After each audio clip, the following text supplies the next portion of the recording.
राजकोट के लोगों ने भगवान बुद्ध का मार्ग अपनाया, तथागत के बुद्ध धम्म पे चलने के लिए कटिबद्ध हुए। इसलिए राजकोट के सभी 450 धर्म प्रेमियों को मेरा अभिनंदन देता हूँ। और इस कार्यक्रम का जिन लोगों ने आयोजन किया, श्रमण आनंद और भंते आनंद, और इस कार्यक्रम के आयोजन में जिन जिन लोगों ने साथ दिया उनको भी मैं अभिनंदन देता हूँ। और साथ साथ ये भी बताना बहुत ज़रूरी है कि साथियों, ये मानवता का मार्ग है, अहिंसा का मार्ग है, करुणा का मार्ग है, समता समानता का मार्ग है। भारत में जिस प्रकार से हिंदू, मुस्लिम, क्रिश्चियन, ईसाई ऐसा जो विष डाला जा रहा है, लोगों के दिलो दिमाग पे को खराब किया जा रहा है, धर्म के नाम पर पाखंड तो फैलाया जा रहा है, साथ साथ में जहर भी फैलाया जा रहा है, लोगों को मारा पिटाया जा रहा है, भयभीत किया जा रहा है। ये किसी भी अच्छे इंसान, अच्छे समाज, अच्छे राष्ट्र के लिए हितकारी नहीं है। और तथागत भगवान बुद्ध, वर्धमान महावीर, बाबा साहब अम्बेडकर, इन महापुरुषों की जो विचारधारा है वो मानवतावादी विचारधारा है, करुणावादी विचारधारा है, अहिंसा और ज्ञान मार्ग है। अंधश्रद्धा में बहुत जिए, पाखंड में बहुत पैसा गवाया, पत्थरों पे माथे टेकते रहे, लेकिन तुम्हारा कल्याण नहीं होगा। क्योंकि दुख का कारण अज्ञान होता है और दुख से निकलने का मार्ग प्रज्ञा होती है, प्रकाश होता है ज्ञान का। यहाँ आपको ज्ञान का प्रकाश मिलेगा, लेकिन ये बहुत ज़रूरी है कि केवल संकल्प लेना कि मैं तथागत भगवान बुद्ध के मार्ग पे चलूँगा, दीक्षा लेना और अपने आप को बौद्ध मान लेना, फिर अपने आप के साथ धोखा होगा। इसलिए भारतीय बुद्ध महासभा 22 प्रकार के शिविर आयोजन करती है। धम्म शिविर, अंधश्रद्धा मुक्ति शिविर, महिला शिविर और श्रामणेर शिविर। इन शिविरों को आपको आयोजित करना होगा। धम्म क्लास चालू करने होंगे, धम्म क्लास में जाना होगा, धर्म को अच्छी तरह से समझना होगा, तो ये मार्ग आपका कल्याण करेगा। ये बुद्धिज़्म का मार्ग है, या नींबू मिर्ची मंत्र तंत्र तीर्थस्थान नहीं चलता। इसमें ज्ञान ही चलता है, और ज्ञान अगर ग्रहण नहीं करोगे तो दुख है, समस्या है, उस समस्याओं को आप निराकरण नहीं कर पाओगे, फिर दुखी रहोगे। इसलिए आचरणशील बौद्ध बनना जरूरी है। ये धर्म औषधि के समान है।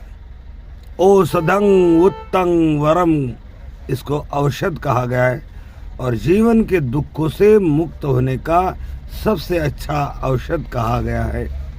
तो जो औषध लेता है वो बीमारी से दूर होता है। जो औषध नहीं लेता है और औषध के दुकान या औषध के बोतल की प्रशंसा करता है कि खांसी की औषध बहुत अच्छी है, बहुत गुणकारी है, लेकिन उसको निगलता नहीं है, तो उसको खांसी से छुट्टी जैसे नहीं मिलती।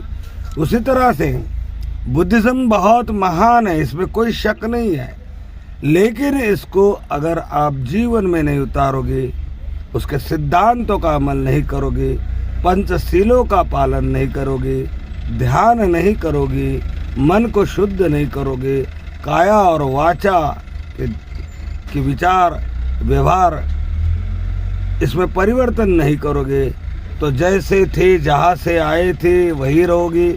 इसका किसी को कोई फायदा नहीं होगा। दूसरे लोग जो अंध श्रद्धालु है, जो मनुवादी है, जातिवाद में मानते हैं, धर्मभेद में मानते हैं, ऐसे लोग आपको ये भी कहेंगे कि हम अल्पसंख्यक हो जाएंगे, हमारी संख्या कम हो जाएगी। शेरों के झुंड नहीं होते, शेर जंगल में अकेले चलते हैं, हाथी जंगल में अकेले चलते हैं। झुंड तो भेड़ बकरियों के होते हैं, कुत्तों के होते हैं, लोमड़ियों के झुंड होते हैं। उन लोमड़ियों को छोड़ दो। तथागत बुद्ध ने राजमहल छोड़ दिया, राजपाट छोड़ दिया, जंगलों में गया, तो संसार उनको पूजने लगा।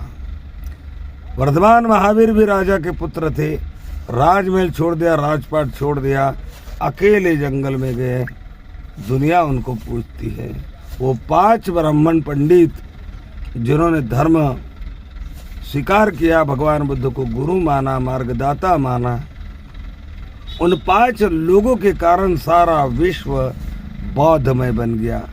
अकेले में बहुत ताकत होती है, अकेले रहो, लेकिन चित्त को शुद्ध करो, वाचा काया और मन के कर्म शुद्ध करो, व्यवहार शुद्ध करो, इसी से तुम्हारा कल्याण होगा। और शिविर ज़रूर अटेंड करो। मैं देखता हूँ कि राजकोट के अगल बगल के कई ज़िले में बहुत सारे लोगों ने तथागत बुद्ध का मार्ग अपनाया। अहमदाबाद के लोगों ने अपनाया, महसाना के लोगों ने अपनाया, कई लोग अपना रहे हैं, लेकिन शिविर अटेंड नहीं कर रहे, धर्म क्लास अटेंड नहीं कर रहे, पुराने रीति रिवाज नहीं छोड़ रहे हैं, और ना पुराने रीति जो सोच है उसको बदल नहीं रहे हैं, ना अपने पुराने सरनेम बदल रहे हैं, ना वो लोग निरंतर ध्यान कर रहे हैं। ऐसे लोगों को मैं विनती करूँगा कि धर्म में आए हैं तो समर्पित बनकर आइए। किसी भी रीति रिवाज को पालना यानी फिर फाखड़ में जड़े जमाए रखने समान है। इसलिए कोई रीति रिवाज नहीं, कोई समूह लगन नहीं। बौद्ध धर्म में बहुत ही सिंपल तरीके से शादियां होती है। लड़की के परिवार वाले 5, लड़कों के परिवार वाले 5, 2 फूल मालाएं, बुद्धं शरणम गच्छामि, कोई खर्चा नहीं होता। ये सारा पाखंड ब्राह्मणों ने अपने पे घर भरने के लिए बनाया। कोई मंत्र काम नहीं करता, किसी मंत्र में ताकत नहीं होती है, कोई बाधा काम नहीं करती, कोई बाधा में ताकत नहीं होती है। ढोंग है, पाखंड है, इससे निकलना होगा तो बुद्धिस्ट कहलाओगे। अगर पाखंड में रहोगे, मान्यताओं में रहोगे, बाधा रखोगे, हाथ में काला धागा, नीला धागा, पीला धागा करोगे और भजन कीर्तन करते रहोगे, तो ये धर्म तुम्हारे किसी काम का नहीं। ये बुद्धिवादियों का धर्म है। संसार के जितने बड़े बड़े बुद्धिवादी लोग हुए वो सारे बौद्ध धर्म से हुए। भारत के जितने भी बड़े बड़े एक्टर्स हैं वो सारे बुद्धिस्ट है।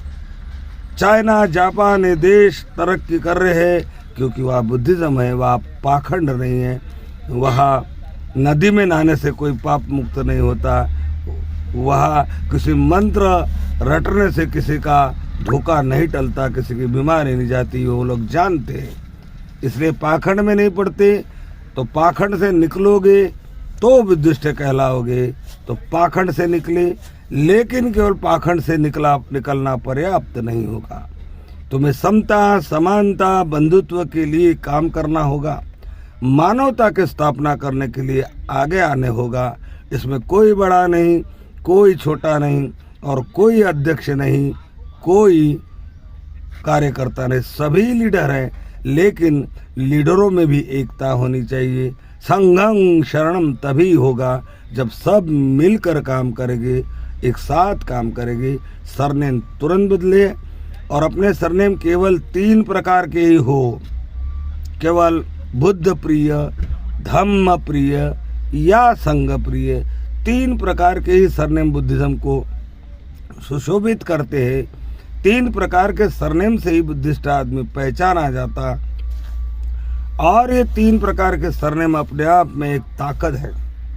बुद्ध प्रिय बोलते ही अपने अंदर बुद्ध की गुण स्मरण होने लगते हैं, आदमी गलत काम करने से रुक जाता है। धम्म प्रिय बोलने से ही आदमी के सामने उसका धर्म, शील, समाधि का मार्ग आने लगता है, गलत काम करने से आदमी रुक जाता है। संगम शरणम, संग प्रिय सरनेम लगाने से संग के गुण आने लगते हैं। संगो विशुद्धो वरदक्षिणेयो संतेन्द्रिय सब मलपहीनो गुणेहीने के ही समद्विपत्तो अनासवो तंग पणमानि संगो। यानी कि संग विशुद्ध है, कर्मकांडी नहीं है, पाखंडी नहीं है, जातिवादी नहीं है, मानवतावादी है, अहिंसावादी है, करुणावादी है। तो संघ प्रिय, धम्म प्रिय, बुद्ध प्रिय, इन 3 सरनेम लोग लगाने में ये ताकत है। हमने आज तक बाबा साहब के नाम पर अनेक संगठन खड़े किए, धर्म के नाम पर अनेक संगठन खड़े किए।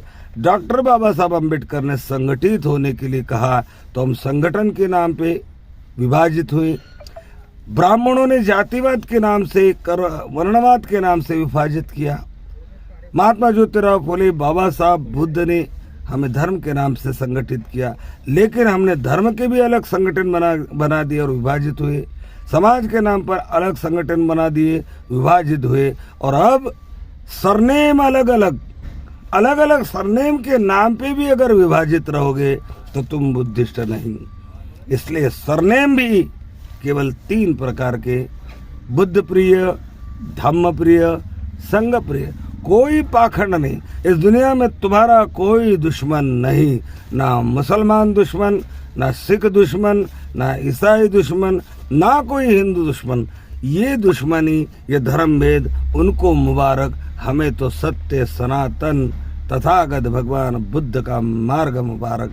हम अपने राह पर चलेंगे, दूसरे को दूसरे के राह पर चलने देंगे, लेकिन मानवता की स्थापना के लिए हमें एक होना पड़ेगा।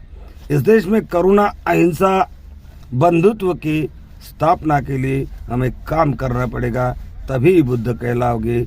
नमो बुद्धाय, जय भीम। फिर से एक बार सभी को बहुत बहुत धन्यवाद देता हूँ, अभिनंदन करता हूँ।